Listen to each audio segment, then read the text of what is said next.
Welcome to Warming Tales Frias. Today we share a powerful story about resilience, courage, and the fight against prejudice. Follow Naomi Grant, a determined woman navigating a world filled with challenges, as she stands up against bias in a high-stakes environment.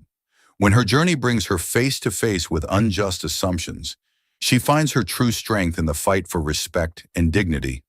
Prepare for an inspiring tale that will remind you of the importance of standing up for yourself and others. If this story resonates with you, please like this video and subscribe to our channel for more uplifting narratives. Let's dive into this journey of empowerment together. The airport was alive with its usual chaos announcements echoing, travelers rushing, families reuniting, and strangers brushing past each other without a second glance. I approached the gate calmly, ticket in hand, my mind focused on the meeting waiting for me across the country. This wasn't my first time flying first class. The seat was already paid for, and the privileges that came with it were just another part of my life now. Still, I never forgot where I started, what it took to get here.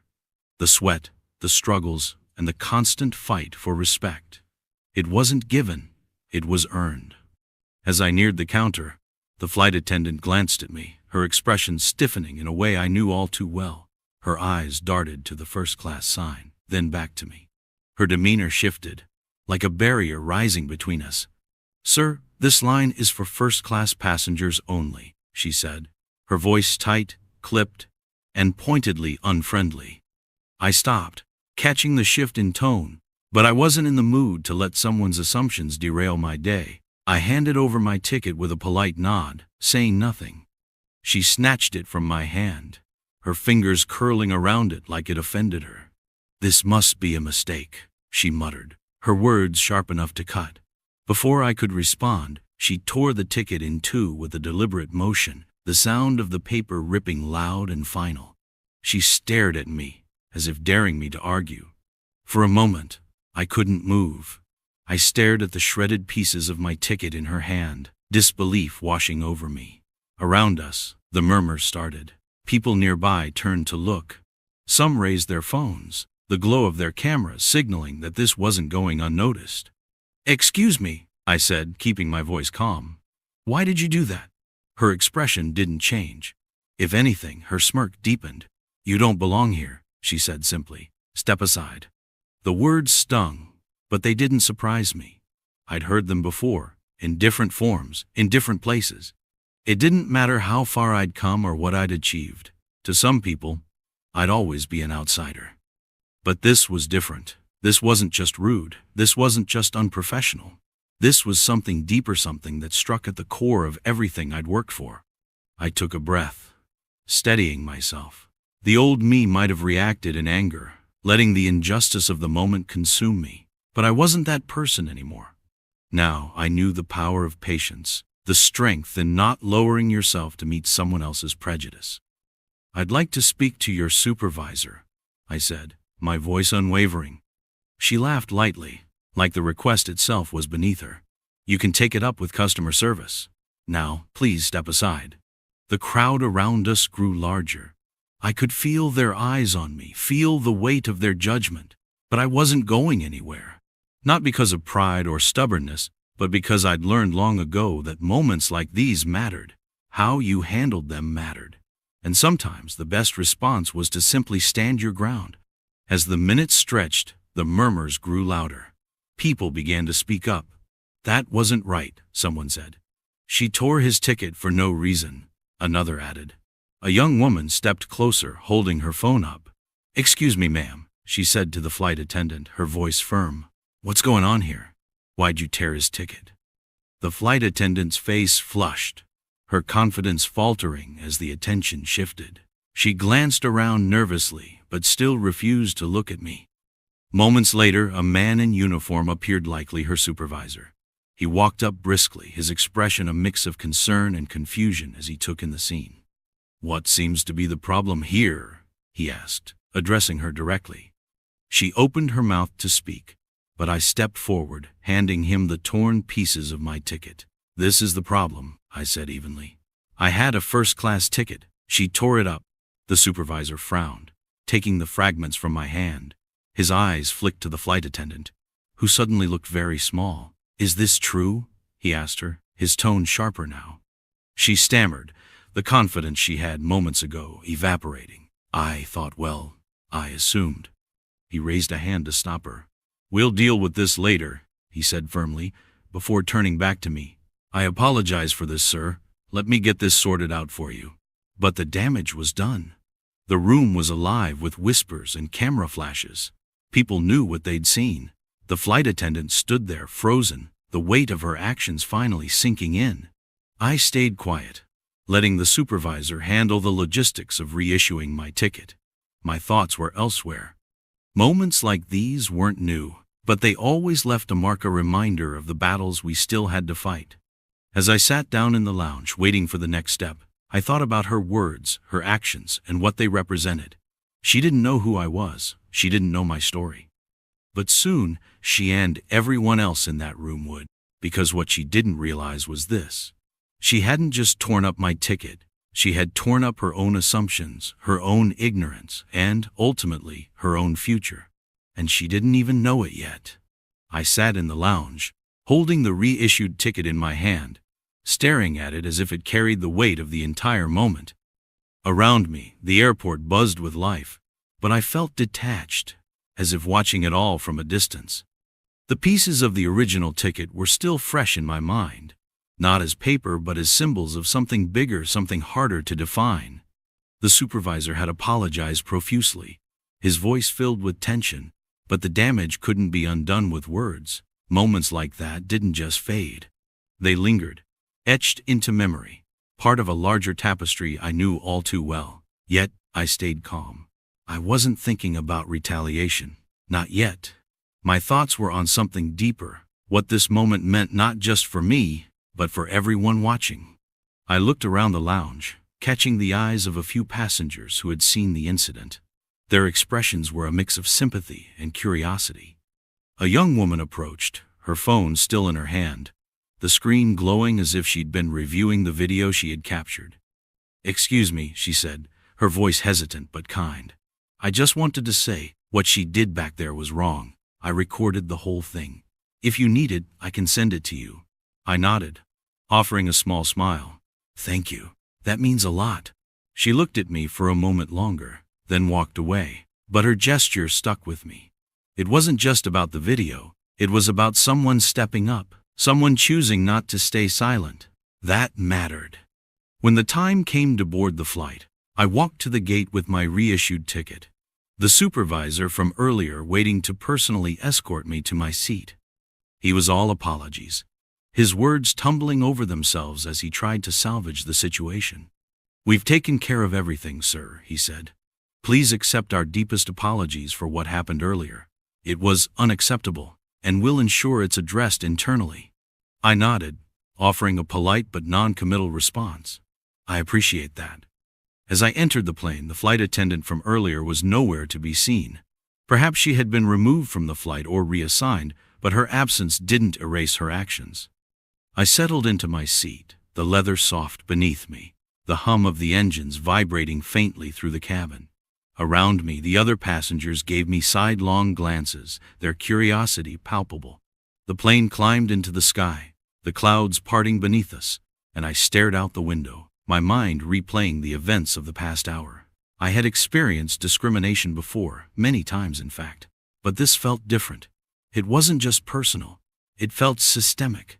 It wasn't just Harriet, was what she represented. The gatekeeper mentality. The idea that someone could look at me and decide, in a split second, that I didn't belong. I thought about the people who had spoken up, the woman with the video, the murmurs of support from the crowd. It was proof that the world wasn't as cold as moments like these made it seem.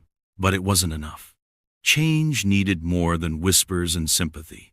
It needed action. By the time the plane landed, I had made my decision. This wasn't about revenge, it never was. But moments like these needed accountability. Not just for me, but for everyone who had ever been dismissed, disrespected, or told they didn't belong. I walked off the plane, the supervisor waiting again to see me out. His expression was tight, his posture stiff, like he knew there was more to come. "Sir," he began.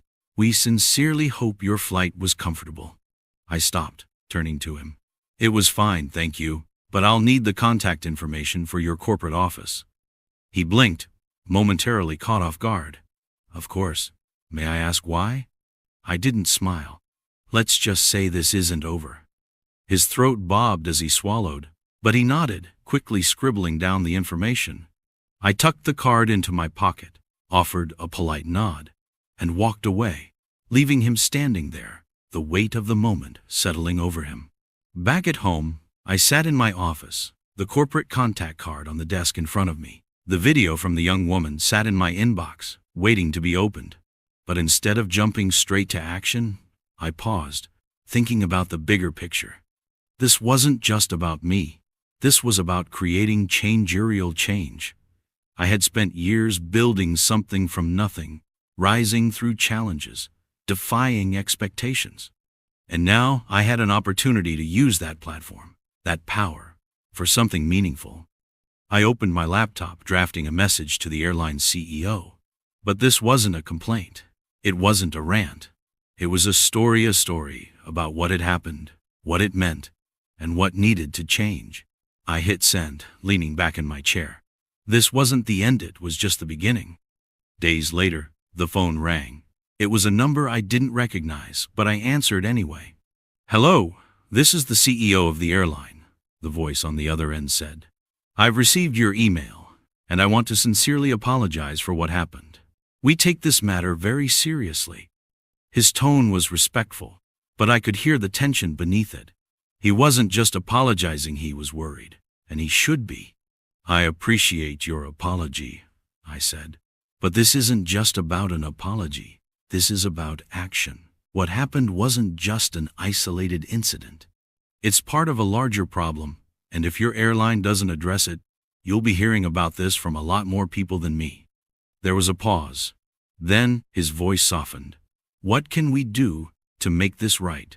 I smiled, but there was no malice, only determination. "Let's start with accountability, and then let's talk about how you can ensure this never happens again." The meeting was set. I arrived at the airline's corporate headquarters a week later, stepping through polished glass doors into a space that exuded wealth and efficiency. It was ironic, really, this fortress of success built on the backs of countless customers, many of whom had likely experienced moments like mine but lacked the platform to demand change.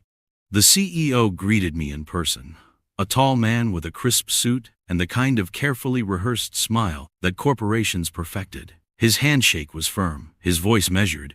"Thank you for coming," he said, gesturing toward a sleek conference room where several executives waited. Their faces were tense, their expressions betraying a nervous energy. I nodded, stepping inside. The room was a tableau of Power Dynamics leather chairs, a long mahogany table, and a view of the city skyline that screamed privilege. But I wasn't here to be intimidated. I was here to make them listen. The CEO began with a carefully worded apology. He expressed his regret over the incident, acknowledging that the actions of the flight attendant were unacceptable and not reflective of the company's values. His words were smooth, practiced, and empty. I listened silently, waiting for him to finish, before leaning forward. "I appreciate the apology," I said, my tone calm but firm. "But let's be honest, what happened at that gate wasn't an isolated incident. It's part of a culture that's been allowed to fester, unchecked, for far too long, and unless you're willing to confront it head-on, nothing will change." The room fell silent. The executives exchanged glances, their discomfort palpable. The CEO cleared his throat. "We're open to hearing your suggestions," he said cautiously. "We want to ensure this kind of situation never happens again." I took a breath, my gaze steady. "You don't recognize me, do you?" The CEO frowned slightly, confusion flashing across his face. "I'm sorry, should I?" I allowed the pause to stretch, letting the tension build before speaking again. "I'm not just a passenger," I said, my voice steady but pointed. "I'm one of your largest shareholders, and what happened to me isn't just a personal insult, it's a direct reflection on the values of a company I've invested in." The air in the room shifted instantly. The executives stiffened, their eyes widening as they began to connect the dots.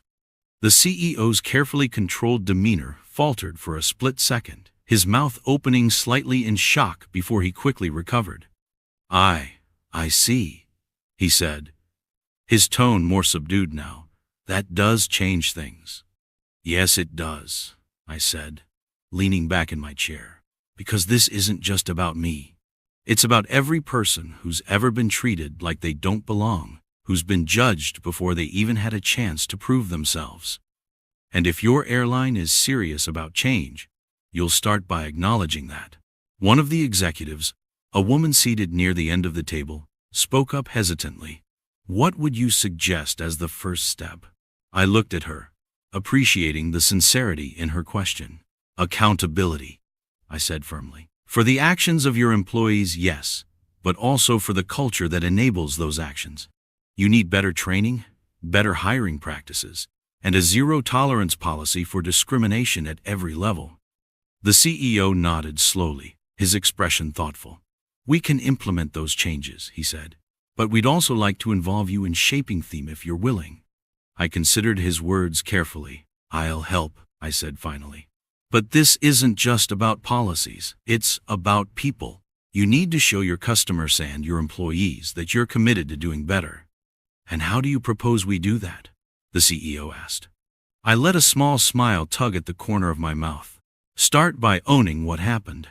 Publicly, acknowledge the mistake, outline your plan for change, and make it clear that this airline stands for something bigger than just profits." The CEO hesitated, his discomfort obvious. "That's a significant step," he said carefully. "It could open us up to criticism. Or it could open you up to respect," I countered. "The choice is yours." By the time I left the meeting, the wheels of change were already in motion. The CEO had agreed to issue a public statement and to work with me directly on developing a new initiative aimed at promoting diversity, equity, and inclusion within the company. As I walked out of the building, my thoughts turned to the flight attendant. I didn't know what her future held, but I hoped this experience would be a turning point for her too. Sometimes, change starts with a single moment of accountability, and sometimes it takes a ripple to create a wave. A week later, the airline's social media channels lit up with a statement. It was bold, direct, and unmistakably transparent, a stark departure from the corporate doublespeak so often used in these situations. "We are committed to ensuring that every customer is treated with dignity and respect." Recently, an incident occurred that highlighted the need for immediate action. While we cannot erase the past, we are taking concrete steps to ensure this does not happen again. The statement went on to detail the events at the gate, acknowledging the mistake without excuses. It included a clear outline of the changes being implemented: mandatory diversity training for all employees, new hiring policies to prevent bias, and the launch of a diversity and inclusion council, with me as an advisor. The response was immediate. The post went viral, garnering thousands of comments. Some praised the company's honesty, others demanded accountability for the specific employee, and many shared their own stories of discrimination in customer service. The airline's decision to own the incident was risky, but it resonated with people in a way no half-hearted apology ever could. While the public applauded the airline's stance, the real work was happening behind the scenes. I attended meetings with the CEO and the newly formed council, lending my perspective and helping shape the initiatives. The council's first task was to design a program aimed at empowering employees to recognize and combat bias, not just as a corporate mandate, but as a moral imperative. The sessions were interactive, focusing on real-world scenarios, and employees from every level of the company were required to participate. It wasn't easy.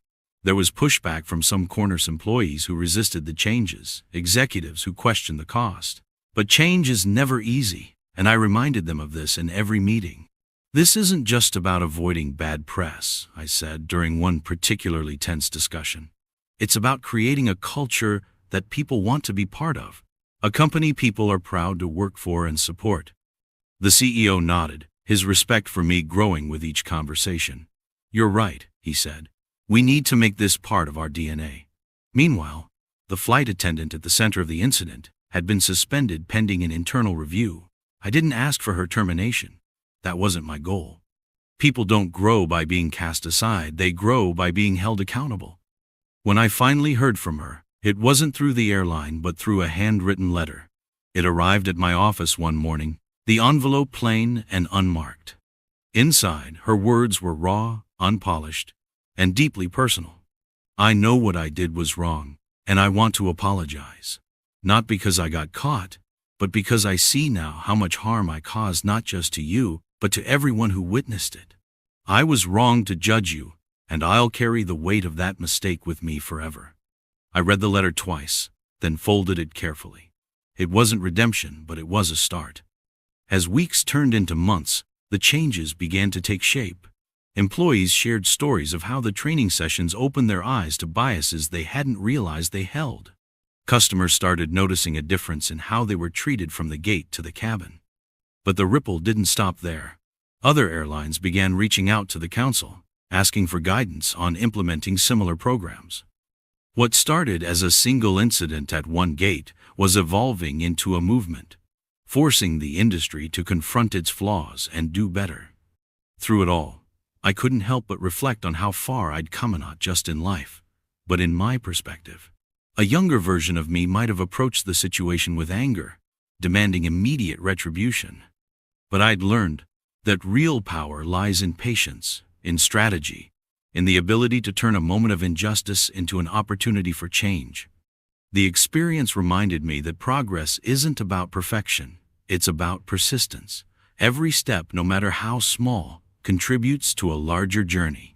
And this journey wasn't just mine, it was ours. Months later, I received an email from a passenger who had been at the gate that day. She had been one of the quiet onlookers, recording the scene but saying nothing at the time. Her message was simple but powerful.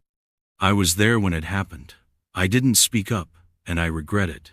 But seeing what you've done since has inspired me. I've started speaking out against discrimination in my workplace. Thank you for showing me that one voice can make a difference. Her words stayed with me. They reminded me that the impact of our actions often extends further than we realize. It wasn't just about what I had done, it was about what others were inspired to do because of it. 6 months after the incident, I boarded another flight with the same airline.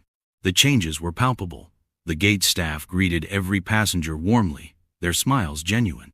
The energy felt different, lighter, more inclusive. As I settled into my seat, the flight attendant approached me. She didn't know who I was, but her demeanor was professional, her tone respectful. "Is there anything I can get for you?" she asked. I smiled, shaking my head. "No, thank you. I'm fine."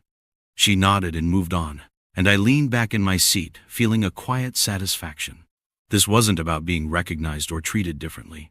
It was about knowing that, even in small ways, the world was changing. Sitting on that flight, I couldn't help but reflect on the journey that had brought me here, not just the physical miles, but the emotional and symbolic distance I had traveled. What started as a moment of prejudice at the gate had grown into something far more meaningful, a movement toward change. I stared out the window as the plane cut through the clouds, thinking about the many people whose lives intersected with this story. The flight attendant, whose bias had sparked the incident. The passengers who had witnessed it, some silent, some vocal. The executives who had been forced to confront their blind spots, and the countless employees now seeing their roles in a new light. What struck me most was how a single moment could ripple outward, touching lives in ways I'd never anticipated. This wasn't just about me, it never was. It was about challenging a system that allowed moments like this to exist in the first place. Months after the incident, the airline held a press conference to announce the results of their changes. The CEO stood before the cameras, flanked by members of the newly formed Diversity and Inclusion Council, and outlined their progress.